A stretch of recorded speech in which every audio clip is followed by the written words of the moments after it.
Saqqara's granite giants. The Serapeum boxes are among the most confounding artifacts of ancient Egypt, each one demanding attention not only for its staggering size, but for the unexplainable mastery behind its creation. Hidden beneath the sands of Saqqara lies a vast labyrinth carved into solid bedrock, an underground necropolis stretching for nearly a fifth of a mile. Within its silent passageways rest 24 colossal granite boxes, carved from single blocks of stone and polished to perfection, with edges so exact they measure deviations of less than a fraction of a millimeter. Imagine standing before one of these behemoths, not pictures, not videos, but actually standing there, feeling the cold, polished surface beneath your fingertips. Each box, on average, measures roughly 13 feet long, 7.5 feet wide, and over 11 feet tall.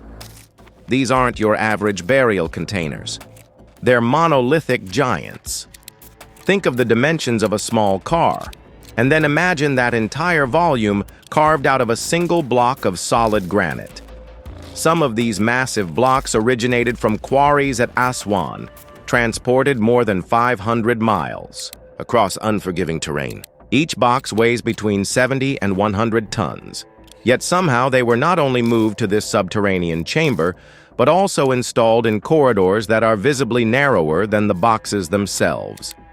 Pause on that for a moment. How do you fit a square peg into a slightly smaller square hole, especially when that peg weighs more than a Boeing 737 jet engine? The implication is inescapable. They had to be placed first, long before the tunnels were fully cut, requiring foresight and planning that defies what we believe ancient Egyptians were capable of, with only copper chisels, bronze tools, and sheer manual labor. Forget about the how for a moment. Let's just appreciate the sheer ambition. To even conceive of such a project, to transport such immense weights across hundreds of miles, to carve with such precision, it speaks to a level of dedication and engineering prowess that seems almost otherworldly. The boxes themselves appear almost sterile in their design. Black granite walls rising over 11 feet, their interiors perfectly squared, their corners forming unerring 90-degree angles.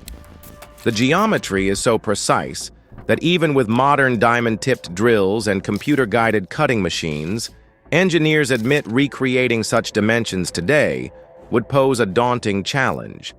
It's not just about the straight lines. It's about the perfect angles, the flawless surfaces, the absence of any visible imperfections. Imagine the focus required, the skill involved, to achieve such perfection working with such a difficult material and under such physically demanding circumstances. Yet here, deep beneath Saqqara, they sit, monuments to a level of craftsmanship that seems out of place in their supposed era. Why go to such extraordinary lengths to achieve such incredible precision? What was the purpose? What were they trying to accomplish? When Auguste Ferdinand Mariette first stumbled upon them in 1850, his discovery was anything but obvious. It began with a faint alignment of half-buried sphinxes stretching across the desert. Following their silent trail, Mariette unearthed a shaft leading downward into darkness. Unlike the pyramids that stood proudly under the sun, there were no inscriptions, no royal signatures, no ceremonial markers announcing grandeur. What lay below was different, quiet, sealed, and strangely devoid of decoration. It's as if the creators wanted to hide their work, to keep it secret from the world. Inside the Serapeum, the mystery only deepened. Archaeologists labeled the boxes as sarcophagi for the Apis bulls, revered as living manifestations of the god Ptah. Yet the explanation feels uneasy when measured against the reality of the evidence. The immense effort required to quarry, transport, and shape such megaliths appears out of proportion to the purpose of interring even the most sacred animals.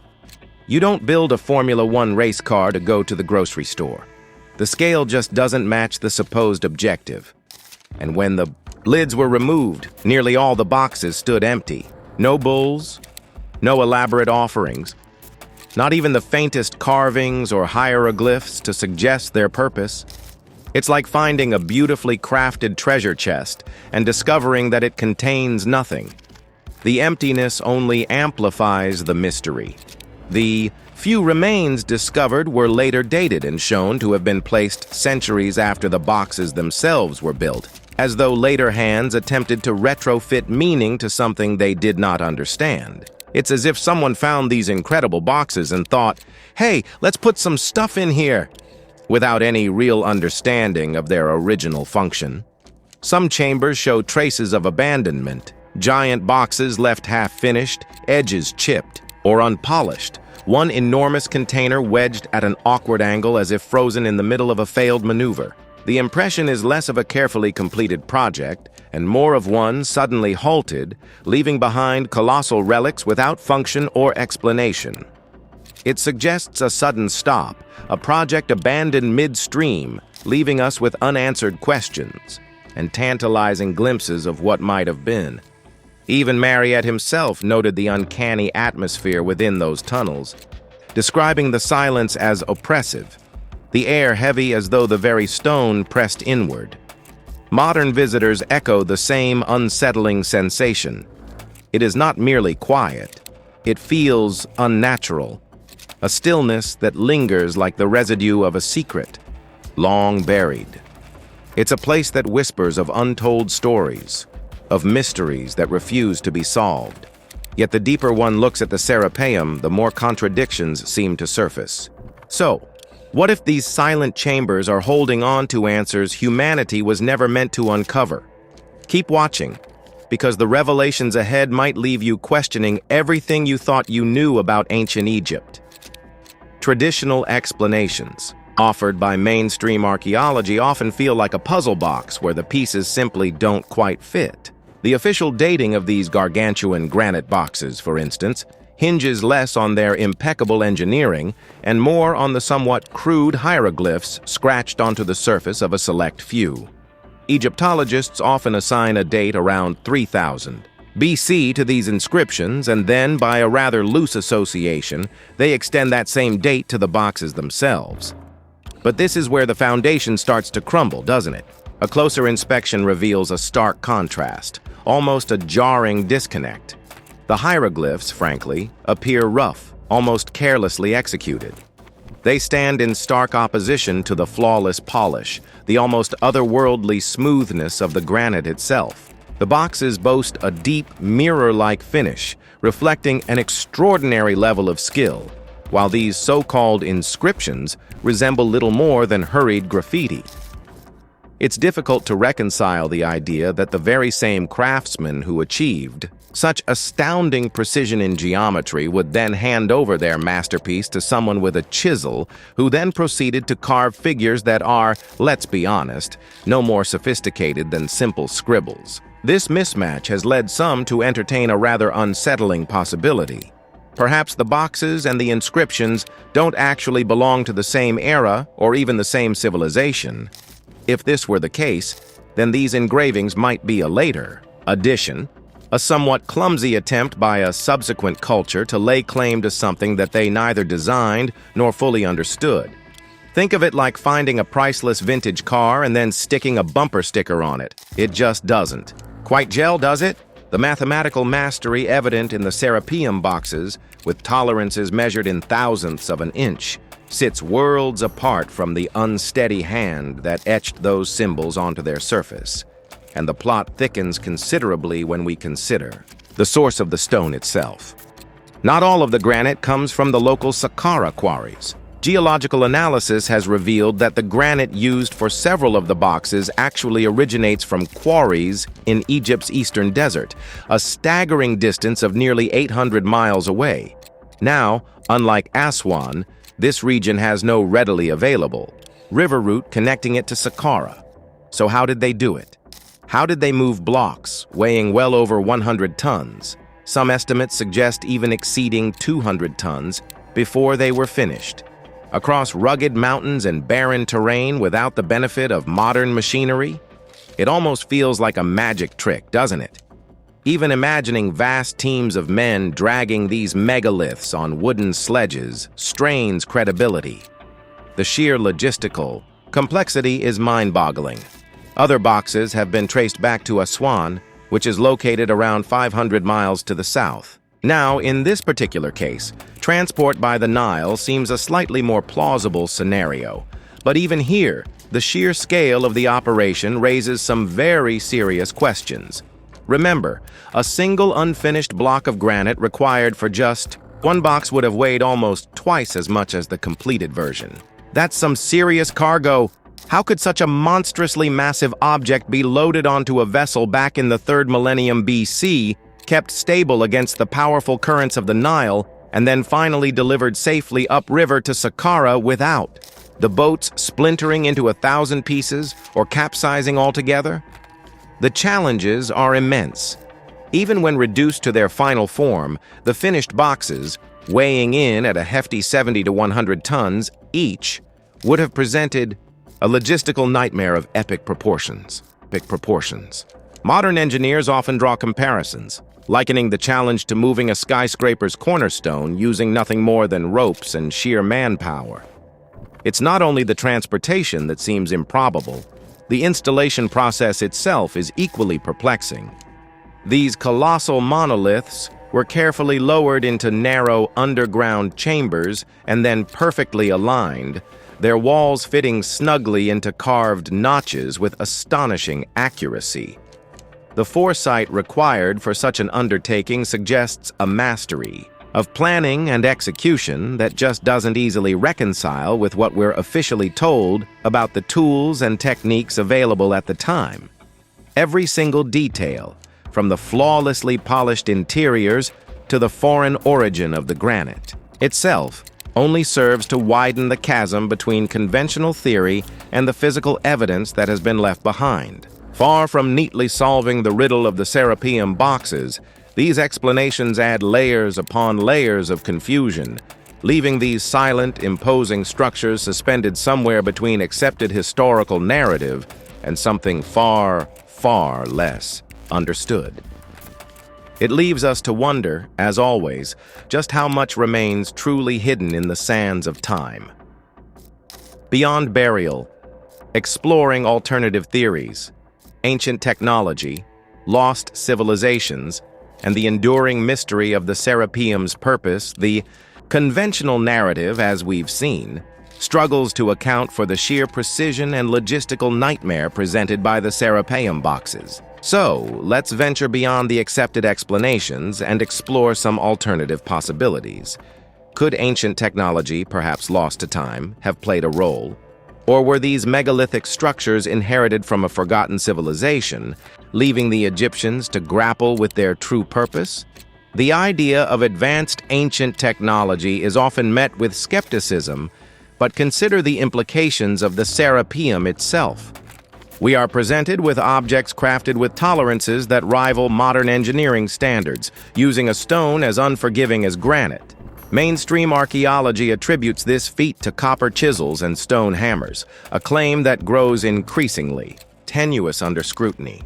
Could a more sophisticated toolkit, one we can no longer readily identify, have been at play? Perhaps the Egyptians possessed knowledge of advanced cutting techniques, perhaps harnessing focused sound waves or energy beams to shape the stone.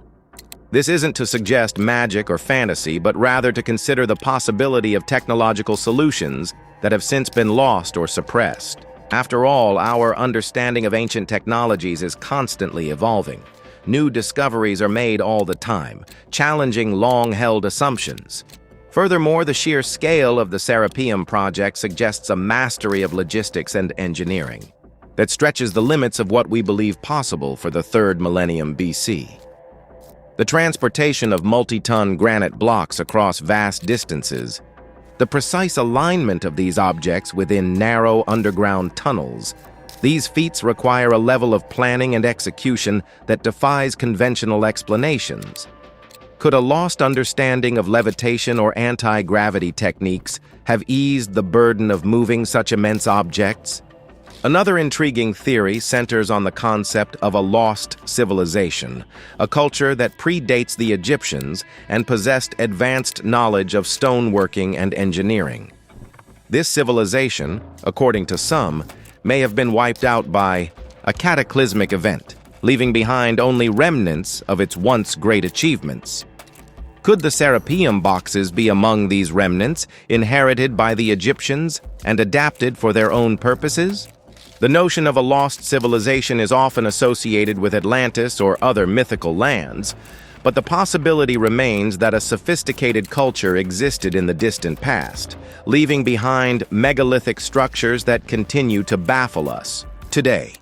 These structures, scattered across the globe, share common characteristics: immense scale, precise construction, and enigmatic purpose. From the pyramids of Egypt to the megalithic sites of South America, these monuments hint at a shared origin, a common source of knowledge and technology. If the Serapeum boxes were indeed inherited from a lost civilization, it would explain the discrepancies between the advanced craftsmanship and the relatively crude tools attributed to their creation. The Egyptians, in this scenario, would have been inheritors of a legacy they only partially understood, struggling to decipher the true purpose of these enigmatic objects. This brings us to the enduring mystery of the Serapeum's purpose. If these boxes were not simply sarcophagi for Apis bulls, what was their true function? The precision of their construction, the choice of granite, the sealed lids, all of these details point towards a more complex and deliberate purpose. Some researchers speculate that the boxes may have been designed as resonance chambers used to harness energy or amplify sound. The granite, with its high quartz content, could have played a role in generating or amplifying vibrations, potentially for healing or other esoteric purposes. Other theories suggest that the boxes may have been used for alchemical experiments, designed to transform or transmute substances within their sealed interiors. The stacked stones on top of the Serapeum boxes are a key element in determining the purpose of the boxes. The sheer weight of the stone suggests that the pressure created by these objects was of the utmost importance. If the granite boxes contained any sort of liquid or gas, the additional pressure created by these weights would likely compress them. But to what end? Perhaps the boxes were part of a larger system, connected to other underground chambers or structures, designed to manipulate energy fields or influence the Earth's magnetic field. The Serapeum, in this view, would have been a component of a vast technological network, the purpose of which remains shrouded in mystery. Ultimately, the true purpose of the Serapeum boxes remains elusive. The conventional explanations fall short of fully accounting for the evidence, leaving room for alternative theories and speculation. Whether they were products of advanced ancient technology, relics of a lost civilization, or instruments for esoteric practices, the Serapeum boxes continue to challenge our understanding of ancient history and the limits of human potential. As we've seen, there are countless theories to explain the Serapeum boxes. But despite all these different possibilities, the real question remains, what do you think they were used for?